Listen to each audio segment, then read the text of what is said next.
नमस्कार दोस्तों। आज हम रीजनिंग का जो पहले चैप्टर शुरू किए थे, पिछली क्लास में हमने एक्स्ट्रा डेज के बारे में पढ़ा था। एक्स्ट्रा डेज का कंसेप्ट क्या है, तो उसी को आज हम आगे कंटिन्यू करेंगे। कल हम लगभग 10 दिन में, 20 दिन में, 50 दिन में, 100 दिन में, इस टाइप के कई दिन के अलग अलग डेटा लेके देखे थे कि कितने दिन में टोटल एक्स्ट्रा डेज कितने होते हैं। उसके बाद हमने 1 साल, 2 साल, 5 साल, 10 साल, 15 साल, 18 साल, ऐसे कई ईयर्स लिए थे और उसमें कैलकुलेशन किया था कि एक्स्ट्रा डेज कितने होंगे। उसी कड़ी को आज आगे बढ़ाते हैं और देखते हैं कि और बड़ा डेटा हो फिर कैसे करेंगे। जैसे कल का लास्ट डेटा जो था 18 साल का था, तो वहाँ हमने देखा था 18 साल में 14 साल नॉन लीप ईयर वाले थे और 4 साल लीप ईयर वाले थे। तो अब ऐसा हमेशा ज़रूरी नहीं है कि अगर 18 वर्ष का गैप है तो उस 18 वर्ष में हमेशा 4 ही बार लीप ईयर पड़ेंगे। हो सकता है उस 18 वर्ष में 5 भी लीप ईयर पड़ जाए। अब उसकी बात करते हैं, ऐसा कब होगा। जैसे मान लीजिए अगर हम कोई डेट लेते हैं,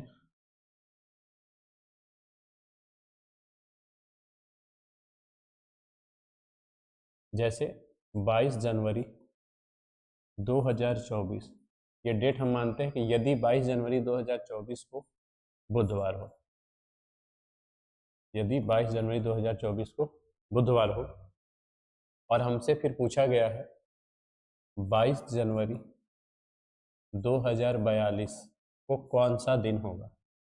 तो 22 जनवरी 2024 का दिन दिया गया है और 22 जनवरी 2042 का दिन पूछा गया है। तो कल के वीडियो से ही आगे हम कंटिन्यू कर रहे हैं।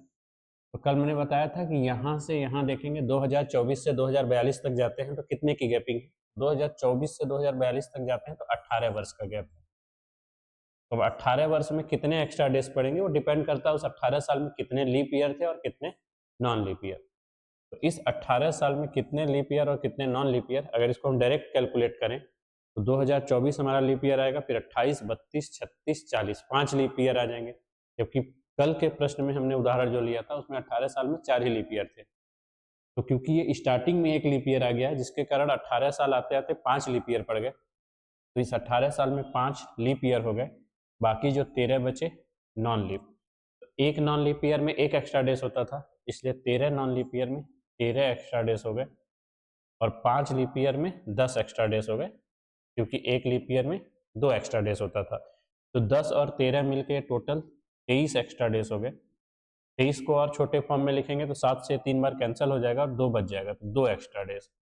इसका मतलब ये है कि अगर हम इस डेट से इस डेट तक जाते हैं तो हम 2 दिन आगे बढ़ जाएंगे। तो यहाँ पे बुधवार दिया था, तो यहाँ से आगे अगर हम बढ़ते हैं तो बुधवार प्लस 2, बुधवार प्लस 2 क्या आ जाएगा, शुक्रवार। तो इस प्रकार हम लगभग 18 साल डायरेक्ट आगे बढ़ सकते हैं। तो इसी तरह हम 2 डिजिट का कोई भी नंबर ऐसे रख के आगे सॉल्व कर सकते हैं। अब यहाँ जैसे 18 साल था तो हम लोग नॉर्मली जोड़ लिए, 24 में पड़ा 28, 32, 36, 40। अगर ऐसे ना जोड़ना हो, कोई दूसरा तरीका देखना हो कि कितने लीप ईयर पड़ेंगे, तो उसे भी सीखते हैं। तो जब भी टोटल जितने वर्ष का गैपिंग रहता है, जैसे इसमें 18 साल का गैप है, तो टोटल वर्ष को आप 4 से डिवाइड कर देंगे। तो 4 से डिवाइड करने पे जो यहाँ पे नंबर दिखता है वो लीप ईयर को बताता है, लेकिन यह फिक्स नहीं है कि इतने ही लीप ईयर होंगे। वो मिनिमम हो गया कि 18 साल में कम से कम 4 लीप ईयर पड़ेगा, ये फिक्स हो गया। और इससे एक अधिक भी हो सकता है, या तो इतना ही आएगा या इससे एक अधिक आएगा। एक अधिक कब आता है वो डिपेंड करता है यहाँ पे शेषफल कितना बचा, रिमाइंडर कितना बचा है।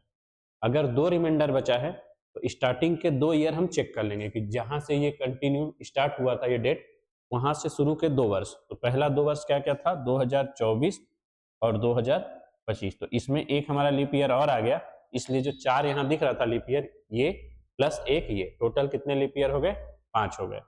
या हम जैसे डायरेक्ट हम बताए काउंटिंग कर रहे थे वैसे भी कर सकते थे, पर बेसिक फंडामेंटल तरीका ये है। इस प्रकार हम बता सकते हैं कि इस 18 साल में 5 लीप ईयर आए होंगे। अब डेटा एक और बढ़ाते हैं, जैसे हम 50 साल के लिए देखते हैं। तो जैसे आज है 28 जनवरी 2026 और आज दिन कौन सा है, बुधवार। अगर इस दिन से हम डायरेक्ट लगभग मान लीजिए हम 51 साल आगे बढ़ जाते हैं या 52 साल आगे बढ़ जाते हैं, आज ही के दिन 28 जनवरी 2078 में कौन सा दिन आएगा, आज ही के डेट पे, आज से ठीक 52 वर्ष बाद। देखिए 26 से 78 तक अगर हम जाएंगे, 2026 से 2078 तक जाएंगे, टोटल कितने वर्ष हो गए?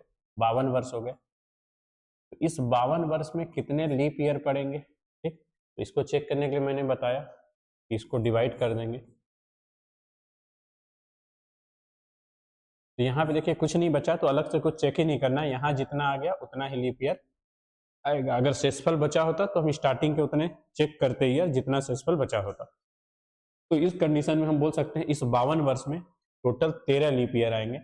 अगर 52 वर्ष में 13 लीप ईयर आ गए तो बाकी जो बच गए वो नॉन लीप ईयर हो गए। एक नॉन लीप ईयर में एक एक्स्ट्रा डेज, यहाँ 39 एक्स्ट्रा डेज, एक लीप ईयर में 2 एक्स्ट्रा डेज, तो 13 लीप ईयर में 26 एक्स्ट्रा डेज। 26 और 39 मिलके 65 एक्स्ट्रा डेज। 65 7 से बड़ा है, फिर से काट देंगे, 7 9 63, बच जाएगा 2 एक्स्ट्रा डेज। इसका मतलब यहाँ से अगर हम यहाँ तक जाते हैं तो टोटल 2 दिन आगे बढ़ जाएंगे। तो यहाँ पे बुधवार दिया था, तो यहाँ से यहाँ जाने में +2 हो जाएगा, और इसमें भी हमारा आंसर क्या हो जाएगा? शुक्रवार। बुधवार +2 शुक्रवार। इस प्रकार आगे जब हम टाइप बाय टाइप प्रश्न पढ़ेंगे तो वहाँ पे डेटा यूज करना रहेगा। मेन कंसेप्ट अभी ये सीखना है कि जो ये वर्ष दिया होगा कितने वर्षों में कितने एक्स्ट्रा डेज, उसके लिए हम आगे पढ़ रहे हैं। तो इस प्रकार हम 52, 60, 70, 80, 90 सब निकाल सकते हैं। अब आगे आते हैं और डेटा बढ़ाते हैं। अब हम 100 ईयर्स की बात करते हैं, जो कि हमारा प्रश्न में डायरेक्ट यूज होता है कि 100 साल में कितने लीप ईयर और कितने नॉन लीप ईयर या कितने एक्स्ट्रा डेज। तो कल भी पिछले क्लास में मैंने बताया था कि जो 100 साल बीतता है तो उसमें 1 से 99 साल तक जितने भी वर्ष होते हैं वो सब कैसे होते हैं? गैर शताब्दी वर्ष, नॉन सेंचुरी ईयर। जबकि जब 100वां वर्ष आता है तो वो शताब्दी वर्ष रहता है। किसी गैर शताब्दी वर्ष को हम कैसे चेक करते हैं वो लीप ईयर होगा या नहीं होगा? हम 4 से डिवाइड करते हैं, और जब कोई शताब्दी वर्ष आता है, सेंचुरी ईयर आता है, तो उसे 400 से डिवाइड करते हैं। तो अगर बताना है हमको 100 साल में कितने लीप ईयर पड़ेंगे, तो पहले हम 99 साल तक देखेंगे कि 99 साल तक कितने लीप ईयर पड़ेंगे। तो 99 साल तक 24 लीप ईयर पड़ेंगे। ठीक, यहाँ पे लीप ईयर। अब ये चेक नहीं करना है, ये तब चेक करते हैं जब ड्यूरेशन दिया रहता है कि इस सन से इस सन तक जाना है, तब चेक करते हैं। यहाँ कोई सन नहीं दिया गया है, केवल 99 साल था, इसलिए केवल यहाँ देखें 24 लीप ईयर। साथ ही ध्यान रखना है जो 100वां साल आएगा, क्योंकि 100वां साल शताब्दी वर्ष है, और शताब्दी वर्ष को चेक करते हैं कि वो लीप ईयर है या नहीं, तो उसको 400 से डिवाइड करते हैं। जो हमारा 100वां साल आएगा वो शताब्दी वर्ष है, और 400 से जब इसको डिवाइड करेंगे तो ये नहीं कटेगा, और नहीं कटेगा इसका मतलब ये लीप ईयर नहीं होगा। तो 100वां साल कैसा होगा? नॉन लीप ईयर होगा। इसका मतलब कि 99 साल तक जो 24 लीप ईयर पड़े थे, 100 साल तक भी हम जाएंगे तो लीप ईयर 24 ही रहेंगे। तो इस 100 वर्ष में अब हम बोल सकते हैं कि 24 लीप ईयर आए होंगे, और जो बच गए 76 नॉन लीप ईयर। तो एक नॉन लीप ईयर में 2 एक्स्ट्रा दिन, इसलिए 76 में 76 का डबल 52 एक्स्ट्रा डेज। एक लीप ईयर में 2 एक्स्ट्रा डेज, तो 24 में 48 एक्स्ट्रा डेज, ये 152 था। अब इन दोनों को ये डबल नहीं करना था, यहाँ एक नॉन लीप ईयर में 1 एक्स्ट्रा डेज, तो 76 में 76 एक्स्ट्रा डेज, तो 76 एक्स्ट्रा डेज यहाँ और 48 एक्स्ट्रा डेज यहाँ। इन दोनों को अब हम काउंट कर लेंगे, तो इन दोनों को काउंट करने पे आएगा 124 एक्स्ट्रा डेज। क्योंकि ये 7 से बड़ा नंबर है, 7 से कट कर देंगे, 17 7 119 और 5 बच जाएगा। तो हम बोल सकते हैं कि 100 वर्षों में कितने एक्स्ट्रा डेज होते हैं? 5 एक्स्ट्रा डेज। इसका मतलब जब हम किसी सन से 100 साल आगे बढ़ते हैं तो 5 दिन आगे चला जाता है कैलेंडर। अब ये बेसिक मेथड हुआ कि वर्षों को हम नॉन लीप ईयर और लीप ईयर में डिवाइड करते हैं। एक मेथड होता है, इससे भी शॉर्ट कर सकते हैं, जैसे जो भी वर्ष दिया हो, जैसे अभी 100 वर्ष दिया है, तो आपको क्या करना है, 100 वर्ष में जितना भी वर्ष दिया है उसको उतना ही लिख लेंगे। 100 वर्ष दिया है तो 100 लिख लेंगे, प्लस में क्या लिखना है, उन 100 वर्षों में जितने लीप ईयर आए होंगे। तो 100 वर्ष में कितने लीप ईयर आए होंगे? 24 लीप ईयर आए होंगे। तो 100 + 24 मिलके हो गया 124 एक्स्ट्रा डेज, और 124 का मतलब 7 17 119 और 5 बच जाएगा। जब हम इस मेथड से सॉल्व करेंगे तो हमको कितने नॉन लीप कितने लीप दोनों लिखने की जरूरत नहीं है। तो 100 है तो जितना डेटा दिया होगा वही लिखेंगे, और दूसरी साइड जितने लीप ईयर पड़ेंगे वो लिखेंगे। एक्चुअल में इसका कंसेप्ट क्या है, कैसे बन रहा है, जैसे 100 साल अगर है तो चाहे वो लीप ईयर वाला वर्ष हो या नॉन लीप ईयर, हर साल कम से कम 1 एक्स्ट्रा दिन तो होता ही होता है, क्योंकि नॉन लीप ईयर में 1 एक्स्ट्रा दिन होता है, लीप ईयर में 2। तो हर सालों में कम से कम 1 एक्स्ट्रा दिन तो आएगा ही आएगा। तो उस 100 साल से 100 एक्स्ट्रा दिन हो गया, क्योंकि हर साल एक एक्स्ट्रा डेज कम से कम आएगा ही आएगा। और वो बढ़ कहाँ जाता है, एक के बदले दो कब हो जाता है, जब लीप ईयर पढ़ते हैं। तो इस 100 साल में 24 लीप ईयर पड़े, तो उन 24 लीप ईयर का जो एक एक एक्स्ट्रा दिन आ रहा था वो यहाँ ऑलरेडी काउंट हो चुका है, और जो एक्स्ट्रा एक एक दिन और आता वो यहाँ से काउंट हो गया। इस प्रकार 100 और 100 और 24 मिलके 124, तो 100 वर्षों में टोटल 5 एक्स्ट्रा दिन इस प्रकार से बनेंगे। अब इसको आगे सॉल्व करते हैं। अब 100 साल के जगह हम 200 साल का डेटा लेते हैं। 200 वर्ष, 200 वर्षों में कितने एक्स्ट्रा दिन पड़ेंगे। तो जैसे हमने 100 साल का कैलकुलेशन किया था वैसे 200 को भी समझ सकते हैं। तो 200 साल में, जैसे 100 साल में 24 लीप ईयर था, तो अगले 100 साल में फिर 24 लीप ईयर आएगा, क्योंकि जो सन 200वां आएगा वो भी 400 से डिवाइड नहीं होगा। तो अगर बेसिक तरीके से समझेंगे तो हम बोलेंगे 200 साल में 48 लीप ईयर, और बाकी जो बच गए 152 वो नॉन लीप ईयर। तो एक लीप ईयर में डबल एक्स्ट्रा डेज होते थे, 96 एक्स्ट्रा डेज, और एक नॉन लीप ईयर में एक एक्स्ट्रा दिन होता है, तो 152 नॉन लीप ईयर में 152 एक्स्ट्रा डेज। इन दोनों को हम काउंट कर लेंगे तो ये आ जाएगा 248 एक्स्ट्रा डेज। 7 से इसको कट कर देंगे तो 7 3 21 बचा 38, 7 बचे 35, बच जाएगा 3। तो इन 200 सालों में कितने एक्स्ट्रा दिन हुए, 3 एक्स्ट्रा दिन। ये बेसिक तरीका हुआ कि कैसे निकला है। बाकी इसको सॉल्व करना हो तो डायरेक्ट भी कर सकते हैं। जैसे अभी बताया 200, तो जितना वर्ष दिया होगा वो लिखेंगे, और दूसरे साइड उन वर्षों में जितने लीप ईयर पड़ेंगे वो लिखेंगे। तो 200 और 48 मिलके 248 एक्स्ट्रा डेज, और इसको 7 से डिवाइड कर देंगे, फाइनली बच जाएगा 3 एक्स्ट्रा डेज। 3 एक्स्ट्रा डेज, या 100 का यूज करके हम डायरेक्ट भी बता सकते थे, क्योंकि 100 साल में कितना था, अभी हमने पढ़ा 100 वर्षों में, 100 वर्षों में कितने एक्स्ट्रा डेज थे, 5 एक्स्ट्रा डेज। तो अगर ये 200 वर्ष हो गया, डबल हो गया, तो ये भी डबल 10, 10 7 से बड़ा है, कट के 7 एकम 7, 3 बच जाएगा, 3 एक्स्ट्रा डेज। 300 वर्ष में तिगुना आ गया तो ये 15 हो गया, और 15 7 से बड़ा, 7 दूनी 14 कटा, 1 बच गया। 300 वर्षों में कितने एक्स्ट्रा डेज, 1 एक्स्ट्रा डेज। फिर आते हैं 400 साल में। अब यहाँ ध्यान रखना है 5 था, 10 था, 15 था, लेकिन अब 20 का नंबर आ रहा था, लेकिन 20 नहीं आएगा। उसका क्या रीजन है 20 ना आने का, क्योंकि जब हम पहले साल से 100 साल तक गए थे तो जो हमारा ये 100वां साल पड़ रहा था ये नॉन लीप ईयर वाला साल पड़ रहा था। फिर जब हम सन 101 से सन 200 तक गए होंगे तो ये जो सन 200 आ रहा है ये भी नॉन लीप ईयर वाला वर्ष था।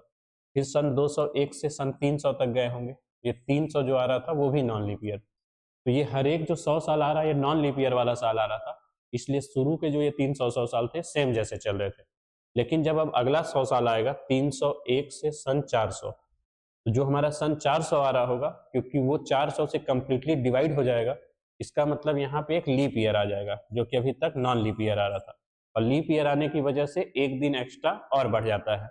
इसीलिए जब 400 साल की बात करते हैं तो 5 10 15 20, 20 ना आके प्लस 1 और आ जाता है, तो क्या बन जाता है ये 21, और 21 दिन में कितने एक्स्ट्रा दिन, 0, क्योंकि ये 7 से कंप्लीटली डिवाइड हो जाएगा।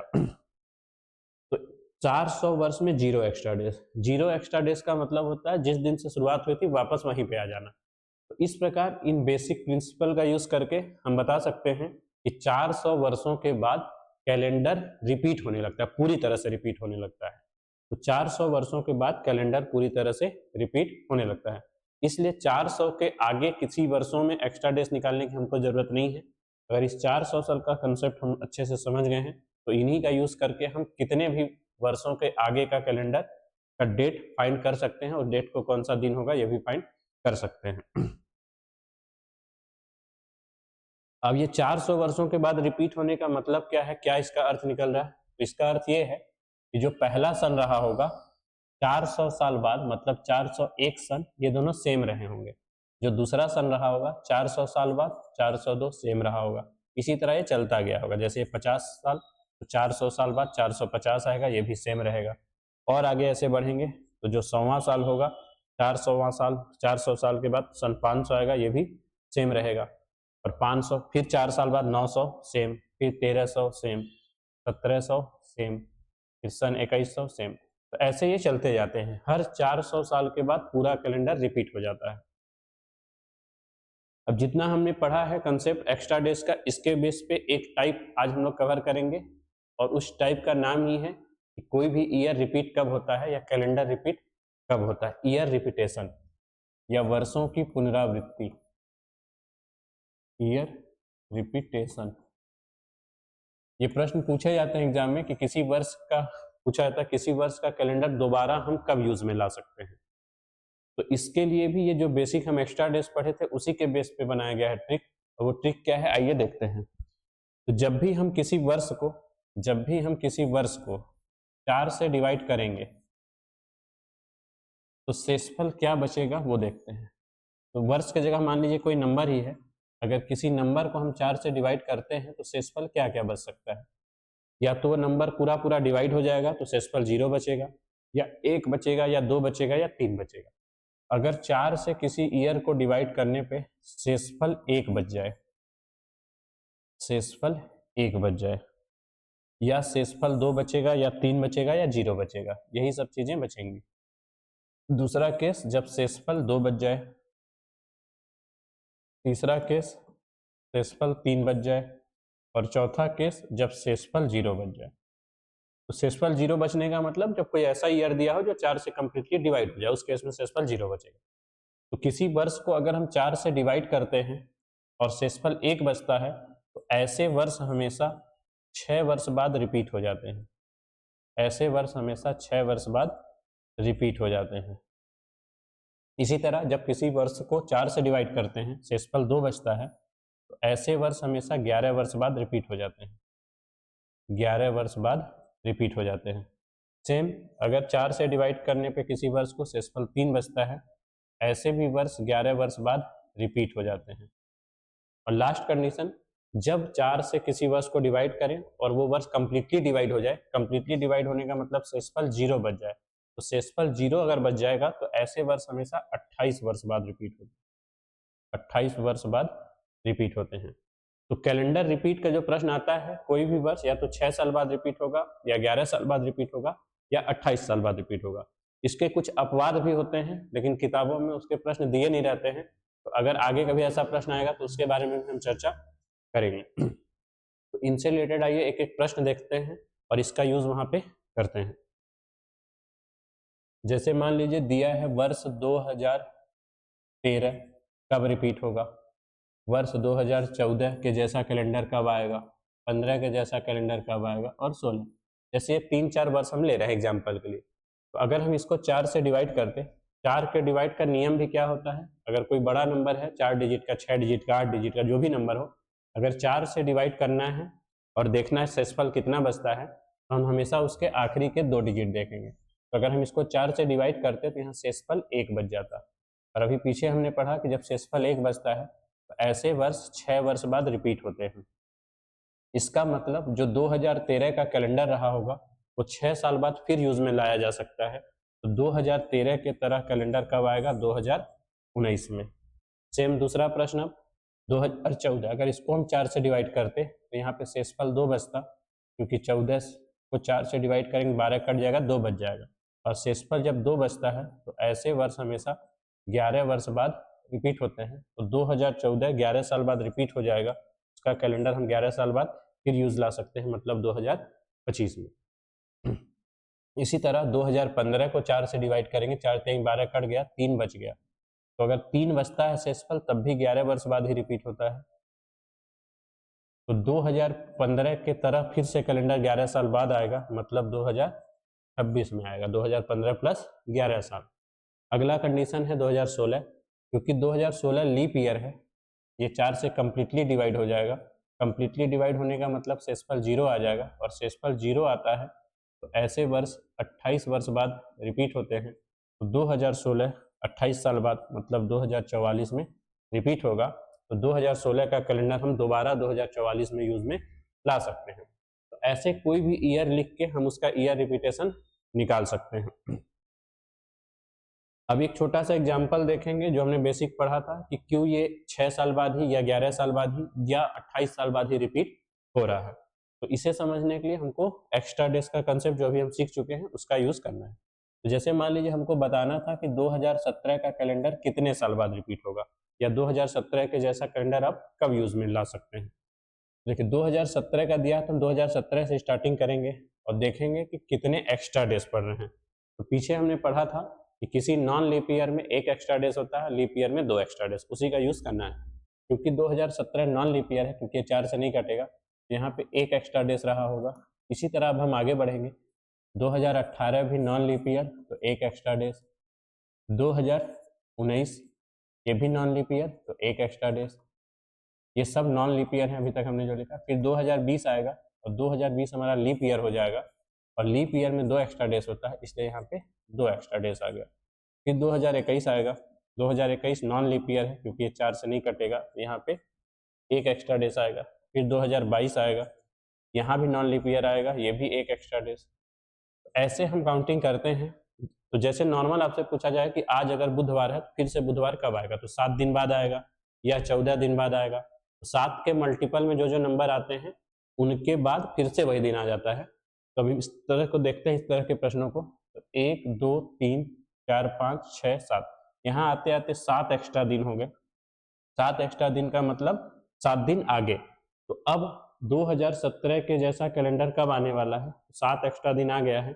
अब जो अगला वर्ष आएगा वही 2017 के जैसा कैलेंडर होगा। तो अब अगला वर्ष किसकी बारी है, 2023 की, 2023 की। तो इसी से ये कंसेप्ट निकला कि कोई भी वर्ष जो 4 से डिवाइड करने पे 1 बचता हो, 2017 को 4 से डिवाइड करके 1 बचेगा, ऐसा वर्ष हमेशा कितने साल बाद रिपीट होता है, 6 साल बाद। इसी तरह आप 11 साल के लिए भी निकाल सकते हैं और 28 साल के लिए भी निकाल सकते हैं, एक एक ऐसे स्टेप आगे बढ़ के। एक हम 11 साल का ही बता रहे हैं क्योंकि उसमें बच्चे थोड़ा कंफ्यूज हो सकते हैं। जैसे मान लीजिए 2018 के बारे में देखना है कि 2018 के जैसा कैलेंडर अब कब आएगा। इसी प्रोसेस से हम आगे बढ़ेंगे। अब थोड़ा शॉर्ट में लिखेंगे, 2018 नॉन लीप तो 1, फिर 2019 नॉन लीप तो 1, 2020 लीप ईयर तो 2, एक्स्ट्रा डेज लिख रहे हैं, 2021 नॉन लीप 1, फिर 2022 नॉन लीप 1। इसी सीक्वेंस में आगे बढ़ेंगे, 3 बार 1 1 आएगा, फिर 1 बार 2 आएगा, क्योंकि 3 नॉन लीप ईयर आते हैं, फिर 1 लीप ईयर आ जाता है। 1 ऐसे चलते जाएगा। तो वहीं पे रिपीट हो जाएगा जब इनको ऐड करने पे 7 आ जाए या 7 का मल्टीपल आ जाए। अब इसमें क्या ध्यान रखना है, जो लोग गलती करते हैं, आइए देखते हैं। 2018 के बारे में हमको बताना है कि कब रिपीट होगा। तो 1 2 4 5 6 7, यहाँ पे 7 आ चुका है, ध्यान से आप देखेंगे तो यहाँ पे 7 आ गया है ऐड करने पे, ठीक, यहाँ पे 7 आ चुका है, मतलब यहाँ पे। तो जहाँ पे 7 आता है उसके अगले साल जो ईयर आता है वही इसके जैसा होता है, जैसे इस केस में हमने देखा था। लेकिन अब यहाँ क्या ध्यान रखना है, क्योंकि 2018 के बारे में पूछा था, यहाँ पे 7 आ चुका है, तो अब अगला साल आएगा 2024। तो नियम से, जो नियम हम पढ़े उसके अनुसार 2018 के जैसा कैलेंडर 2024 में आना चाहिए था। लेकिन ये आंसर नहीं होता है। क्यों नहीं होता, क्योंकि 2018 एक नॉन लीप ईयर वाला ईयर था, जबकि जो 2024 आने वाला है वो लीप ईयर वाला ईयर है। तो कोई भी नॉन लीप ईयर का कैलेंडर लीप ईयर में यूज नहीं कर सकते, क्योंकि वो एक जैसा हो ही नहीं सकता। इसीलिए यहाँ पे ये आंसर नहीं देखा जाता और इसको और आगे बढ़ते हैं। तो अब और आगे बढ़ेंगे, यहाँ तक 7 आ गया था, फिर आगे बढ़ेंगे 9 10 11 12 14, अब फिर से 14 आ गया या 7 का मल्टीपल आ गया। जहाँ पे 7 का मल्टीपल आएगा उसके बाद जो ईयर आएगा वहीं पे रिपीटेशन होता है। ये 2028 के पास 14 आ गया था, तो अब अगला साल क्या आएगा, 2029। इसका मतलब 2018 का कैलेंडर कब रिपीट होगा, 2029 में होगा। तो 2018 का रिपीट होगा 2029 में, मतलब 11 साल बाद। इसी कंसेप्ट का पीछे यूज करके ट्रिक बनाया गया था कि अगर कोई वर्ष 4 से डिवाइड करने पे 2 शेषफल बच जाए तो वो 11 साल बाद रिपीट होता है। सेम इसी तरह 3 वर्ष वाला भी निकाल सकते हैं जब 3 शेषफल बचे, और सेम इसी तरह जब शेषफल 0 बचे तब भी निकाल सकते हैं। तो इस प्रकार हमने एक्स्ट्रा डेज का कंसेप्ट कवर कर लिया है। साथ ही में एक्स्ट्रा डेज का डायरेक्ट यूज करके जो एक टाइप बन रहा है ईयर रिपीटेशन वाला, वो टाइप भी यहाँ पे हमने कवर कर लिया है। अब अगली क्लास में आगे के टाइप को पढ़ेंगे। जो विद्यार्थी ये पहली बार वीडियो देख रहे हैं, इससे पहले भी 2 लेक्चर कैलेंडर के अपलोड कर दिए गए हैं, एक बार आप जाके उसे भी देख लें ताकि ये लेक्चर समझने में आपको आसानी हो। ठीक है, अगली क्लास में अब इसके आगे के प्रश्नों को लेकर फिर से मिलेंगे। तब तक के लिए धन्यवाद।